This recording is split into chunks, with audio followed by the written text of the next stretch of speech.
ఉద్యోగ సంఘాల ఐక్యత, ఉద్యోగ సంఘాల ఐక్యత. ఓపీఎస్ ను సిపిఎస్ రద్దుపరిచి ఓపీఎస్ ను రద్దుపరిచి ఓపీఎస్ ను డిమాండ్ మాకు ఇవ్వాలి, డిమాండ్ నెరవేర్చాలి. కొత్తగా వచ్చి డిమాండ్స్ కొత్తగా మేమేం చెప్పట్లేమండి.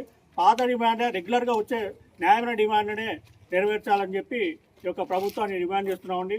ఎందుకంటే ముఖ్యంగా సిపిఎస్ని రద్దు చేసి ఓపీఎస్ను అమలు చేయాలని కోరుతున్నామండి. ఎందుకంటే సిపిఎస్ అనే మహమ్మారి వల్ల మా యొక్క పిఎఫ్ఆర్డిఏ దాని కింద యొక్క మా యొక్క డబ్బులు ఏదైతే కాంట్రిబ్యూషన్ డబ్బులు ఉన్నాయో అవి ఆ డబ్బులు కూడా ఈ యొక్క పశ్చిమాసియా యుద్ధం ద్వారా ఈ యొక్క సెన్సెస్ ఈ యొక్క స్టాక్ మార్కెట్లో ఇన్వెస్ట్ చేయడం వల్ల ఆ యొక్క డబ్బులన్నీ కూడా పోతున్నాయి. ఎందుకంటే మా డబ్బులు గవర్నమెంట్ తీసుకొని పిఎఫ్ఆర్డిఏ దానిలో పెట్టి మా డబ్బులను అని చెప్పి పోగొట్టుతున్నది. కాబట్టి ఆ యొక్క దాన్ని వెంటనే ఆ సిపిఎస్ను రద్దు చేయడం వల్లనే ఈ యొక్క దారుణం అనేది ఆగిపోతుంది. కాబట్టి సిపిఎస్ని ఇమీడియట్గా రద్దు చేసి మిగతా 6 రాష్ట్రాల్లో ఓపీఎస్ ఎలా అయితే అమలు పరిచారో ఈ యొక్క కాంగ్రెస్ ప్రభుత్వం మన తెలంగాణ రాష్ట్రం కూడా ఓపీఎస్ను అమలుపరిచి 2,50,000 సిపిఎస్ ఉద్యోగుల కుటుంబాలకు న్యాయం చేయాలని కోరుకుంటున్నాము. అలాగే ఎంత త్వరగా పిఆర్సీని అమలు చేయాలని ఈ యొక్క ప్రధానమైన డిమాండ్ ద్వారా నెరవేర్చుకున్నామండి.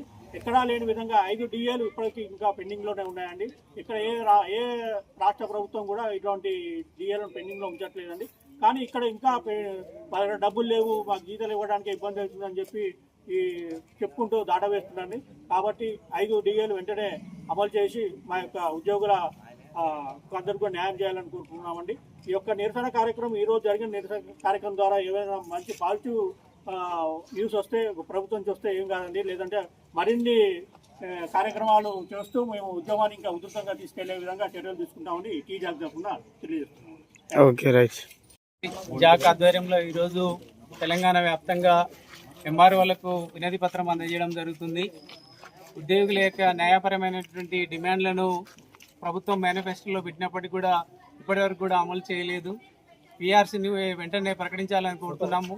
అదేవిధంగా పెండింగ్ డిఏలను కూడా విడుదల చేయాలని కోరుతున్నాము. రిటైర్డ్ ఉద్యోగుల యొక్క బెనిఫిషరీ అమౌంట్ కూడా రాకుండా ఉన్న పరిస్థితి. కాబట్టి వారి యొక్క రిటైర్మెంట్ బెనిఫిషరీలను వెంటనే వారికి వచ్చే విధంగా చేయాలని ప్రభుత్వాన్ని సందర్భంగా కోరుతున్నాము.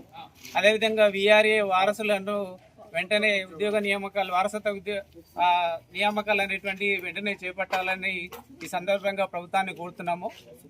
సిపిఎస్ను రద్దు చేసి ఓపీఎస్ను అమలు చేసే విధంగా చేయాలని ఈ సందర్భంగా ప్రభుత్వాన్ని కోరుతున్నాము.